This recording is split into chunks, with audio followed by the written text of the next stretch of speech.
akan dibentuk sistem manajemen K3 yang disebut dengan CSMS, Contractor Safety Management System. Apa itu CSMS, Contractor Safety Management System? Adalah sistem manajemen K3 yang diperuntukkan bagi para kontraktor. Ya. Mari kita bicara tentang sistem manajemen K3. Ya. Kalau ada yang ingin bertanya langsung ya, tidak usah menunggu.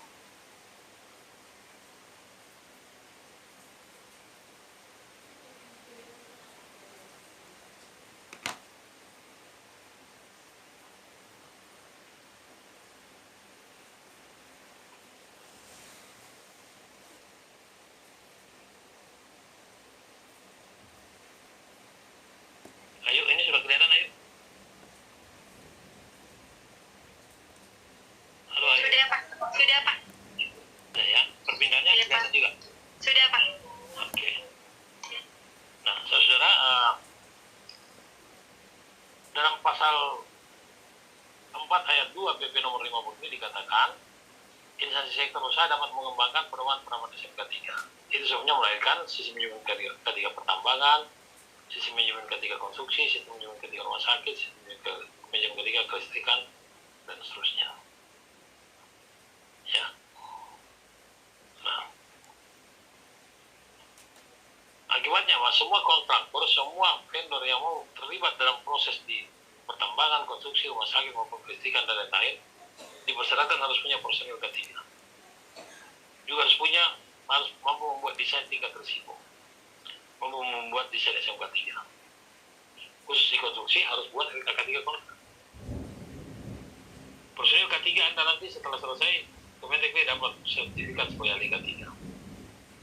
Desain tingkat risiko kemarin sudah kita bicarakan, hari ini kita bicara desain SMK 3. Oke.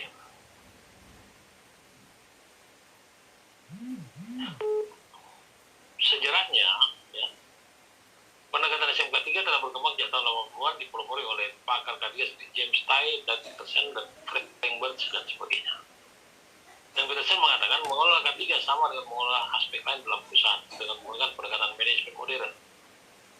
Ingat kemarin sudah sempat saya singgung, proses dan fungsi manajemen modern dari planning, organizing, equipping, dan controlling. POAC. Masih ingat kemarin ya? Nah, pada bagian akhir dikatakan oleh James Tye, K3 tidak akan bisa berjalan tanpa adanya intervensi dari manajemen berupa rencana dan pengolahannya. Jadi memang K3 itu baru bisa berjalan dengan baik kalau ada intervensi manajemen di dalamnya. Ya. Nah, kalau Anda ingin lihat praktek penerapan sistem manajemen K3 yang baik, itu di sektor penerbangan. Ya.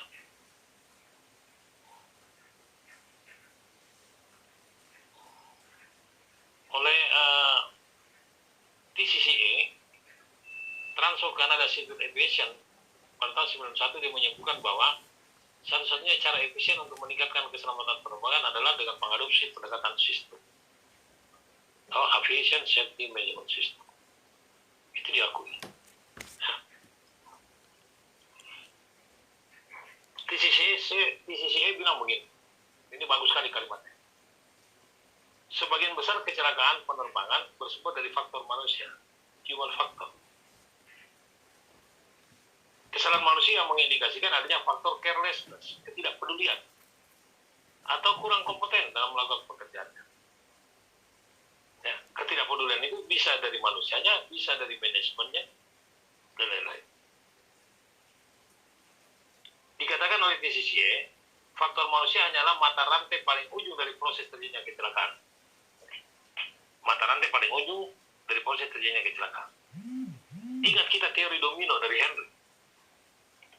Kalau Anda cermati materi dalam dasar-dasar K3 itu, Henry dalam teori domino mengatakan kecelakaan itu bukan disebabkan karena penyebab tunggal, tapi dia merupakan sekuensi dari beberapa hal.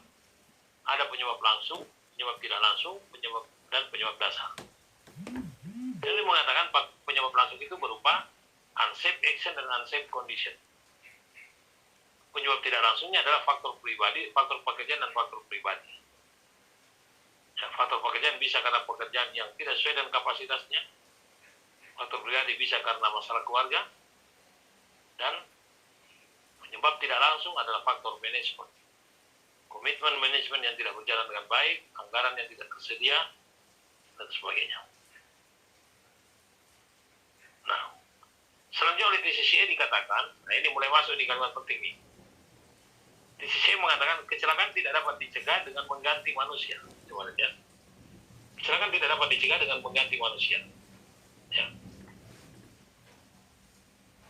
Tetapi hanya dapat dicegah dengan hanya dapat dicegah dengan menghilangkan penyebab tidak langsung sebagai penyebab dasar suatu kecelakaan. Sebagai mata rantai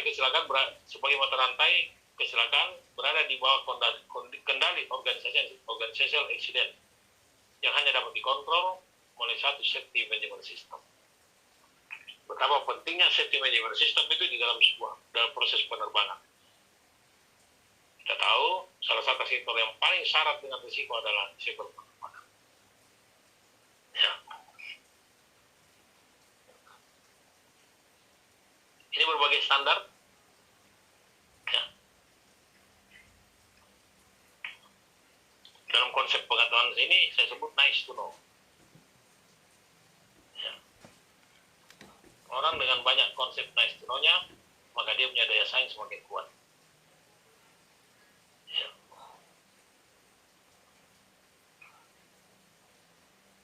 Saya berharap Anda juga cari. Ya. Kalau saya tidak salah, saya sudah jelaskan bahwa kalau saya membagi pengetahuan itu ke dalam 3. Ya.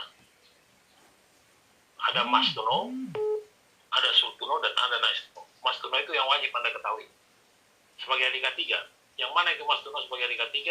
Kalau saya bicara sistem manajemen K3, must to know-nya adalah PP nomor 50 tahun 2015. Semua adik K3 harus tahu. Tapi tidak cukup, Anda harus punya should to know. Yang mana tadi? Jadi kalau must to know harus Anda ketahui seharusnya. Kalau ada should to know, sebaiknya Anda ketahui. Yang mana itu? ISO 45001. Di samping should to know, ada juga nice to know. Baik jika Anda ketahui. Yang mana itu? Standar di beberapa negara tadi. Orang dengan nice to know-nya yang lebih lengkap, pasti dia lebih mahal. Ya. Karena itu tidak ada salahnya, kita juga membuka-buka standar yang ada di berbagai negara. Ini ya.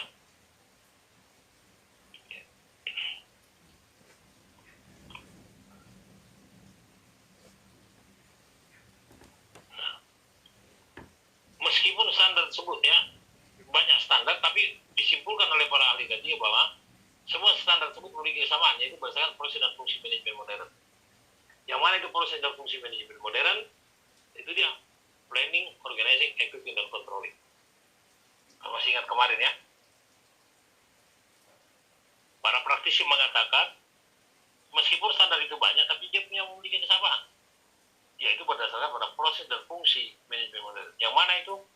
Planning, organizing, executing, dan control.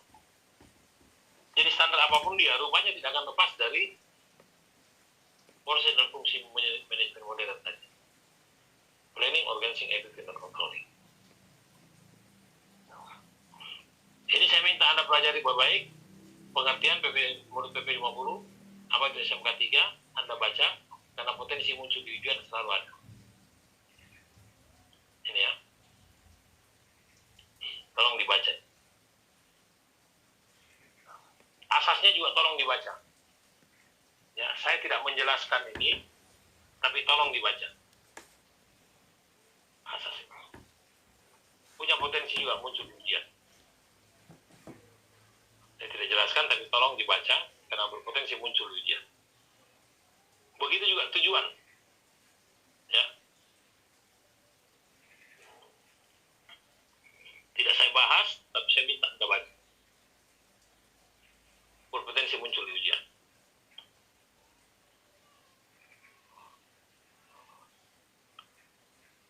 Oke, ini dibaca ya.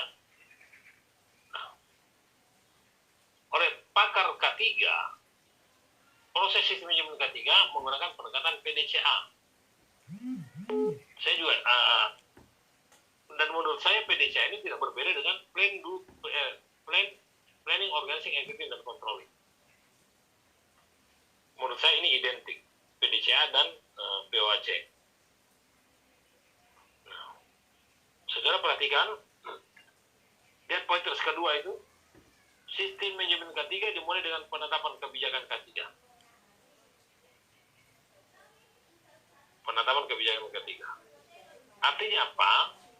Sistem manajemen K3 itu strukturnya adalah POAC atau Plan, Do, Check, and Action ini di depannya ditambah dengan kebijakan. Jadi kalau kita bicara struktur sistem manajemen K3 itu dimulai dengan kebijakan, perencanaan, pelaksanaan, evaluasi, dan peningkatan kinerja. POAC, Plan, Do, Check, and Action. Ya. Atau Planning, Organizing, Execution, dan Controlling. Di depannya selalu didahului dengan kebijakan. Ya. Kebijakan itu kemudian diikuti dengan perencanaan. Perencanaan dilanjutkan dengan penerapan, dan seterusnya. Ya.